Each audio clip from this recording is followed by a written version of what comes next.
Do not allow yourself to become resentful, deceitful, or arrogant. It's kind of the evil triad as far as I've been able to determine. Resentment in particular. It's bad. It's a bad emotion. It's useful. You can learn a lot by noticing that it occurs. Resentment tells you one of two things. One is that that someone's treading on your territory and something needs to be done about it, or that you need to grow the hell up and stop complaining. And it's hard. It isn't necessarily obvious when you feel resentful which of those it is. But you need to figure it out, because you can harbor resentment for unlived life for a very, very long period of time. And all it does is corrupt you. It hurts you. It hurts you physically because it's a stressful emotion. Anger is a stressful emotion. Because your body hyper prepares for action if you're angry, because you might get into conflict. And that's a dangerous situation. And so you burn off a lot of psychophysiological resources in anger. If you're resentful, there's probably something you need to say. There's certainly something you need to figure out. And so you can use it as a guide to further development. It's very much useful to aim at a resentment-free existence. And that means, I suppose, that you're taking up enough space. There's always a struggle between your domain and the domain of other people. Everyone competes for everyone else's attention. Everyone competes for everyone else's time. You compete for your own time. And if you're resentful, it's highly probable that, well, as I said, either you're not standing up for yourself sufficiently, or someone is legitimately on your case, in which case you need to do something about that. Or, live with the consequences, which is very unpleasant. It's not optimal. Sometimes I suppose it's unavoidable.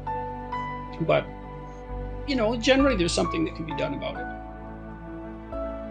Some things, if you don't address them, they just get worse. And so the reason that I call things out, as far as I can tell, the positive reason, who knows what the negative reasons are, is because I don't want more conflict. I'd rather have genuine peace, which is very, very, very hard to obtain. People generally obtain peace by sweeping things under the carpet. I have another chapter in this new book called Don't Hide Things in the Fog. And that's what it concentrates on, is pay attention to your negative emotions. Resentment particularly, it's so informative. You find out where you're immature. Well, do you want to? Probably not. Who wants to find out that? Or you'll find out who's oppressing you. And maybe then you can learn to stand up for yourself. Assume that the person that you're listening to knows something you don't. And that's not so much a mark of respect for the person, although it is that. It's a mark of recognition of your own unbearable ignorance.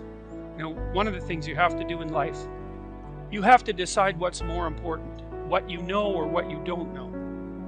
First of all, there's a lot of what you don't know. And so if you make friends with that, if you decide that's important, then, well, that's a good thing, because you're going to be surrounded by what you don't know your entire life. And so if you're appreciative of that, then that's going to make things go better for you. But the other element of that is, well, why should you be appreciative of what you don't know? And the answer to that is, well, you shouldn't. If your life is absolutely perfect in every way, you have exactly what you need and want, you've put everything in order around you, then what you know is sufficient. But if you believe that things could still be put right around you in your own personal life, and with regard to the effect that you have on other people, then obviously what you don't yet know is more important than what you do know, and you should be paying attention to find out what you don't know at every possible moment. And if you're fortunate, when you have a conversation with someone and you're actually interested in what they say, then even if they're not very good at communicating, even if they're awkward, or even if they display a certain amount of enmity towards you, there's always the possibility that they might tell you something you don't know, in which case you can walk away from the conversation less ignorant and corrupt than you were when you started the conversation. And if your life isn't everything that you would like it to be, then being slightly less ignorant and corrupt is probably a good thing. And so be precise in your speech. And that's an observation, I would say, that's a variant of a New Testament injunction, which is, or maybe a description of the nature of the world, which is, knock and the door will open, and ask and you will receive, which is a very strange theory, let's say, but which I would say is far more in accordance with what we know about the psychology of perception, let's say, than you might imagine, because it is the case that you don't get what you don't aim at. You might get what you do aim at, and your aim might get better as you aim as well, which is something to consider.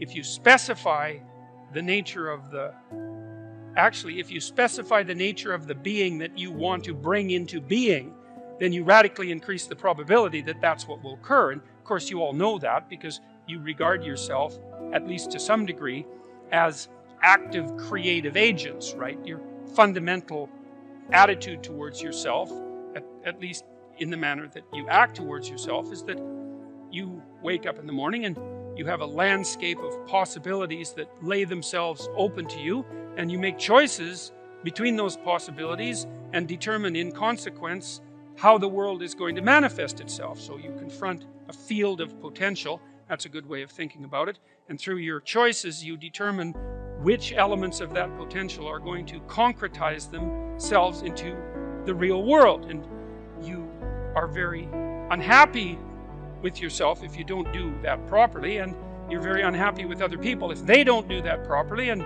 you're very unhappy with other people if they don't treat you like that's what you're like. Because part of what you demand from people, let's say, in terms of sheer civility, is that they act towards you as if you're the locus of voluntary choice in a world of potential. And you upbraid each other for that as well. If you have children and parents, your parents will say to you, if you're fortunate, you're not living up to your potential, which is actually a compliment in a sense, even though it's also a judgment. And the compliment is, I know perfectly well that you could be more than you are. Attempting to guide your children so that they act in a socially desirable manner so that the world opens itself up to them. You also want to encourage them, which is not the same as sheltering them. It's not the same at all. And to encourage someone is to say something like, or to act out something like, look, kid, the world is a very hard place, and it's a bitter place in many ways. And it's not only a hard and bitter place, it's also touched with betrayal and malevolence. And that's the fundamental bottom line. But there's something in you that is capable of taking that full on and transcending it. And that's encouragement. You say, well, as difficult as things are, you're up to the challenge of what you do when you don't know what to do. And that's really when things have gone badly for you, when you face a terrible tragedy in your own personal life or in your familial life, or perhaps even in the life of your community, when things come crowding in at you too quickly. In the case of a death in the family, or a terrible illness, or the collapse of a dream, or any of the things that can flip your world upside down, is how do you cope with that? And that chapter contains discussion of the necessity of narrowing your time frame, because sometimes the right way to look at the world is across years, and sometimes it's across months, and when things are more out of control, perhaps it's across days, and when you're really up against the wall, it's across hours or even minutes. And during those minutes, then you concentrate on doing as well as you can with what's right in front of you for the longest unit of time that you can tolerate conceptualize. Dostoevsky, I think, said something like, every man is responsible for everything that happens to him and everything that happens to everyone else. And it's a crazy statement, right? It's a crazy statement. And he was a pretty extreme person in many, many ways. But there's a level at which that's metaphysically true. Because what happens is that it's failure to act often that's the most catastrophic. It's to not do the right thing when the situation presents itself. And it's very specific. You know, you're constantly in situations where you could do the right thing if you were willing to take a risk that's actually of relatively moderate size. And you know that you could take the risk, and you know that you should take the risk, and you don't. And that happens to people all the time. And then what happens is the thing that they didn't oppose grows a little bit, and they shrink a little bit. And that starts a loop, hey? And so, and you say, well, how do you take responsibility for the world? And the answer is, well, you also have to do it with a certain degree of humility, because what do you know? You know, and this is part of the reason that I'm so opposed to the activist culture on college campuses. You don't teach 18-year-olds to go and demonstrate about capitalism, you know, because they don't know anything, and they have problems in their own life that need to be solved that are local. And the local problems aren't trivial, you know. They're not disciplined. They're not looking at the world in a straight way. They're not taking responsibility for themselves or for their actions, their sexual actions, among others. They're not taking responsibility for their family. They're not looking at how they could contribute to the community. They don't understand the fact that they don't know anything.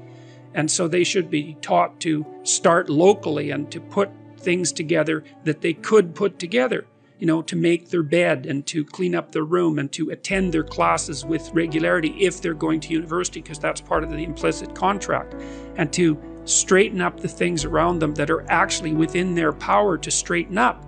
And then what happens is that if you do that, let's say religiously, which I suppose would be the same as in a disciplined manner, that your realm of influence starts to grow, but it grows in a positive way. Just like you can end up in hell one step at a time. And that's extraordinarily well documented. You can end up at the opposite place of that one step at a time, but it's also that same gradual process. You don't get to leap from being a 17-year-old knothead who doesn't know anything and who isn't disciplined to the critic of Judeo-Christian society. You just don't know enough to do that, especially when you can look at your own life and think about how many things that you're doing that you know are wrong, that you could fix, that you aren't fixing.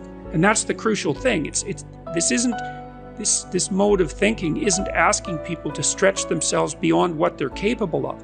It's just asking them to stretch themselves to the point that they are capable of and seeing what happens. And that works. It works. I've had many people write me over the last year, and this is a great thing, really, it's a great thing, who said that they started to tell the truth, or at least not to lie, because who can tell the truth, right? But at least you can not lie. And that they started to put things in order around them that they could put in order, and that, you know, the positive things just started to happen like mad. And they're not nihilistic, and they've got a purpose in their life. And so, you know, thank God for that. And it does work.